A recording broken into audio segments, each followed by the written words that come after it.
I am Jeffrey Rogue Kohut. This is my Potter's Journal for August 16th, 2025.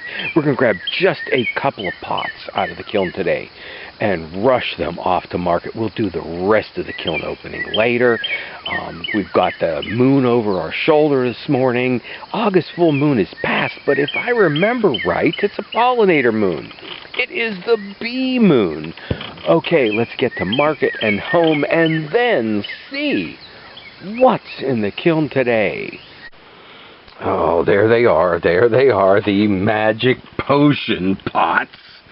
But we just need to grab one of these. I think I need more, but we'll just grab one batter bowl off the top shelf and get it to market. It looks perfect. We've thinned down the glaze just a little bit so it allows that wavy to show. Okay, such an important pot. Brings families together. Okay, makes food, pancakes, a fun meal for families. Takes it from more than just sustenance to celebration.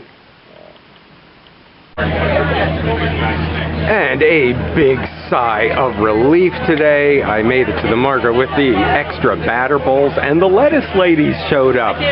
They're the ones I made these specially for. She's taking these two. And there still are more for everyone else.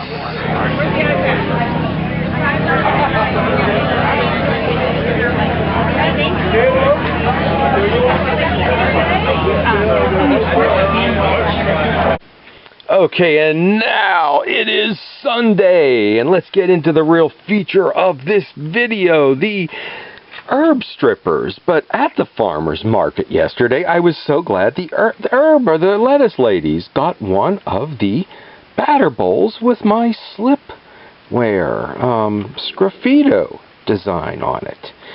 Here it's a double bowl, but that was nice. They got one of each, a blue and a green. And interesting enough, the guy with the kids in last week's video who got the blue batter bowl, I saw them looking at one again. And I'm like, didn't you just get one last week? And apparently, okay, pancakes is such an important meal to kids and families that they needed a second one for waffles, since not everybody likes the same thing. Okay, now this is it. This is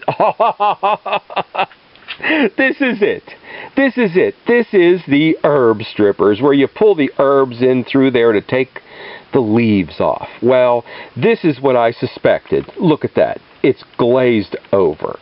It's glazed over.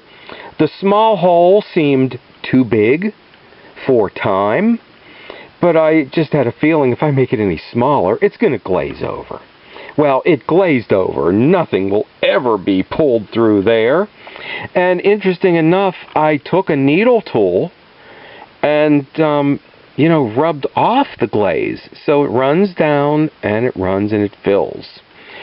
So what seems a simple little bowl, I just had a feeling was not going to be so simple. And there it was, the first one. Now, actually, that's the second one. I pulled, if you noticed, one out of last week's kiln, but I hid it from you. This little one, this is the size most people make them. Too small even to use. Big enough for maybe a couple tablespoons of herbs when you strip the leaves off. And I will put these through its real test, but maybe we should try one out before we get any further into this kiln load. Okay, so we will have to pick some time. We will have to pick some time to give that a test.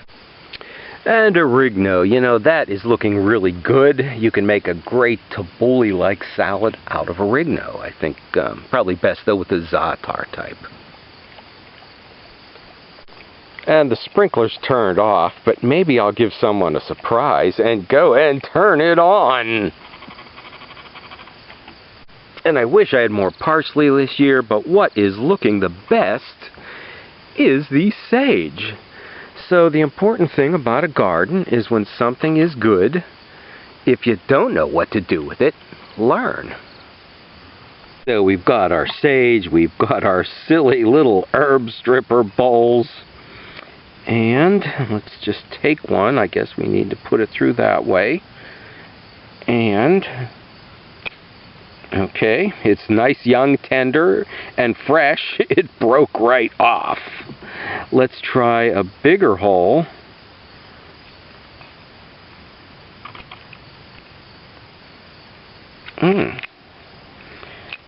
Okay, and there we go. We've got leaves off the stem for all those gadget lovers. I think probably the bigger size is better. If we're making an omelet, we can actually make it in this bowl. What else do we have here? Well, here's some oregano. Let's go with that. Okay, stripped off beautifully. And if you don't want the flowers, okay, there they go. So we got that going. Now how about some purslane? There's plenty of that growing in the garden path. I think we would need almost the biggest one. And what this is going to do, I think, is remove the biggest, less tender stems. So the smaller stems you would normally cut up and eat in the salad, or however you prefer your purslane. Okay, so we will close out maybe with an omelet. Here we go, a little one. Came out fine. I put a black slip and wound it down into the center. You can see those. Oh no! Another one sealed shut. Another one sealed shut. And I scraped the insides of those out. You know, the worst part is I think the hole was too big for even time. And now it's closed up. But here's that ring. Most people, I call it an amateur move, but here I am doing it. We'll make a swirl pattern from the center just by carving into the clay. I did a black slip and did it in the opposite direction. But so those things may show off better with a slip. Oh, good. We got one. But, and I don't know if this is a medium or a small. So it's hard to say. Okay, but nice little bowls. I like the, you know, simple shape, the easy, or not easy, but nice beaded foot on the bottom. And I did some glaze layering. I just keep using the same glaze over and over again, the sea mist. And I see 3 little potters just keep trying so many great combinations. So I thought, even though I only have 3 glazes I use and about 5 or 6 total, maybe I should try layering a few and not always just doing a combed through slip. But I do like, okay, if not the combed through slip, the sgraffito slip. And let's see, the green glaze. Okay, didn't seal over the small one, but here it is. Too big to get maybe time through, unless we do it in a big bunch. So I like the decoration on the inside, that this is the part of the bowl you're going to see when it's relatively small. But this is about double the size most people make these things. Here's the size most people make them. And we've got, okay, 3, 5 nice openings in there. So for whatever size you want. And what else? We do have another with the layered glaze. That's my waster. No, I forget, that's an oatmeal blend. That oh no!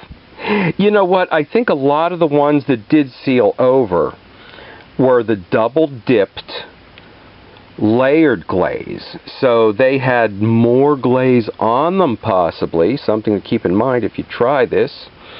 That if you carve the hole through, it's going to be too big for the slip, and if you put too much glaze on, it is going to seal closed. Oh no, I don't want to look. Oh no, Here we go, another layered glaze. This time it's my waster glaze. All the glaze that I clean off of brushes and sponges and off the bottom of the pots. And the sea mist is very nice. Layered over my waster glaze. It gives it a bit more character and depth. But look at that, on the herb strippers. Okay, either double dipped very thin glazes, but sometimes they'll tend to run, and that might cause it to seal it closed on your pottery herb strippers. Okay, and a pie plate down here. Okay, yeah, something I do a lot of, so no surprises here. The bigger they are, the more I decorate them, so I can sometimes tell. The large ones have the white dots in addition to the wavy, so that I can tell one from other, a small from a medium and a large. One more shelf yet. And an omelet. With the time, we've removed some of the harshest, biggest, most unedible part of the stem and left the more tender, more edible portion. First putting it through,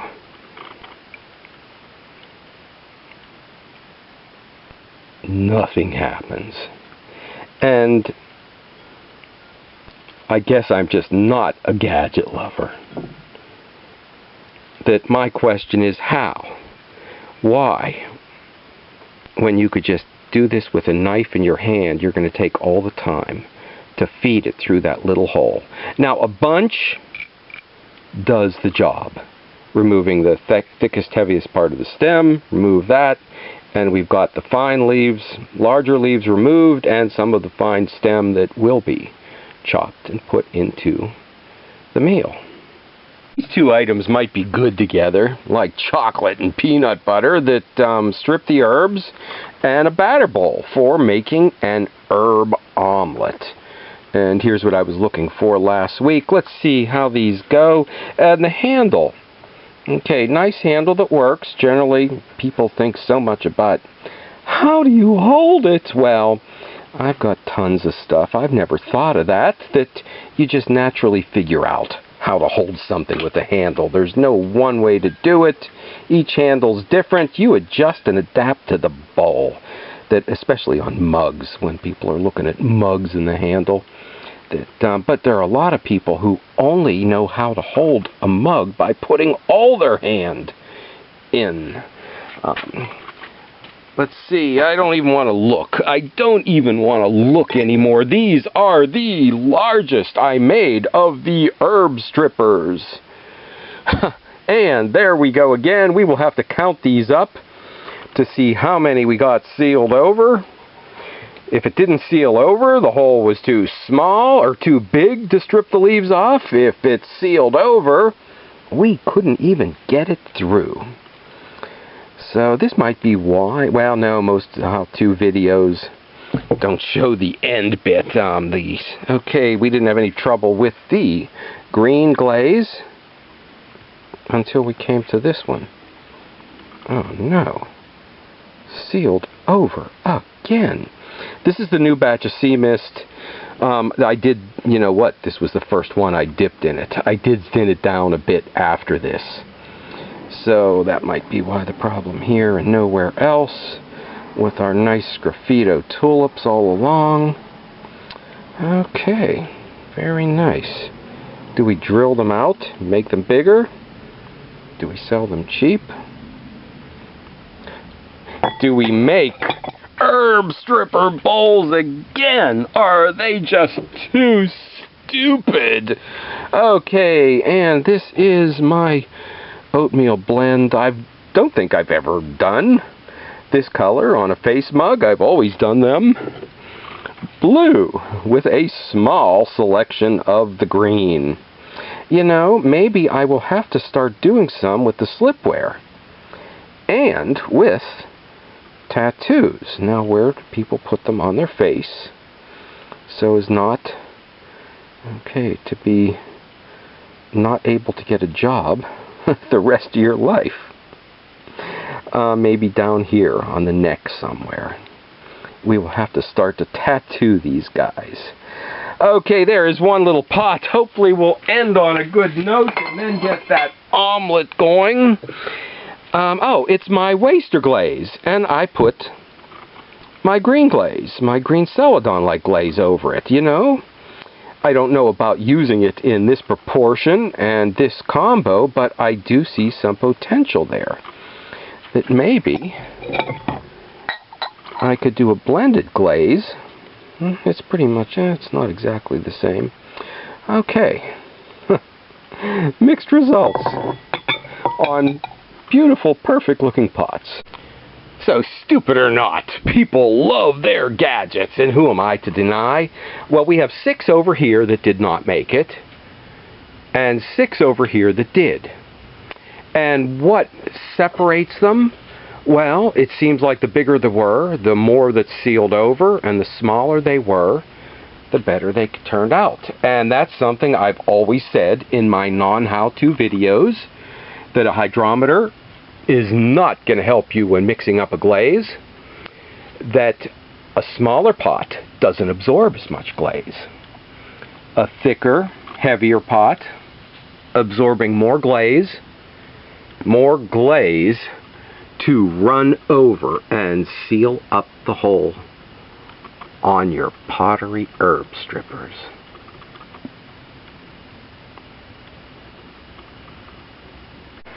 So now, gadget lovers, these things can be made in wood, they're made in metal, but I think ceramics has got to be the best. But now, gadget lovers, tune out! Okay, but they're so stupid! Look at this! This is a bunch of sage. Put it on a board like that, and take a knife. You know, I shiff and awe it. And I've even had people who hate sage say on a meal that calls for rosemary, oh, the rosemary is so good. Now, when I get down to where the stems are, I only cut halfway through. I don't go the whole way.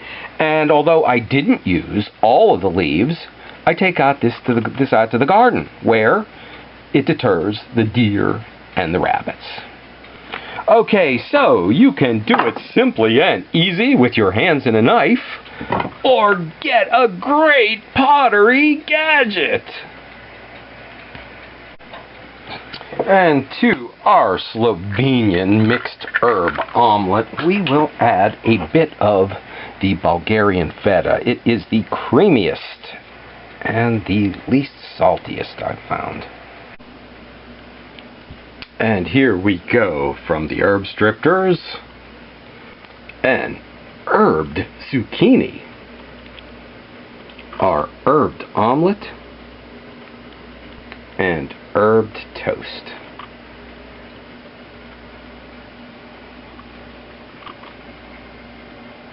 So, in the studio next week, I promise you, no DIYs, no step-by-steps, no how-tos. But if you learn more here than you do there, I guess I can't stop you.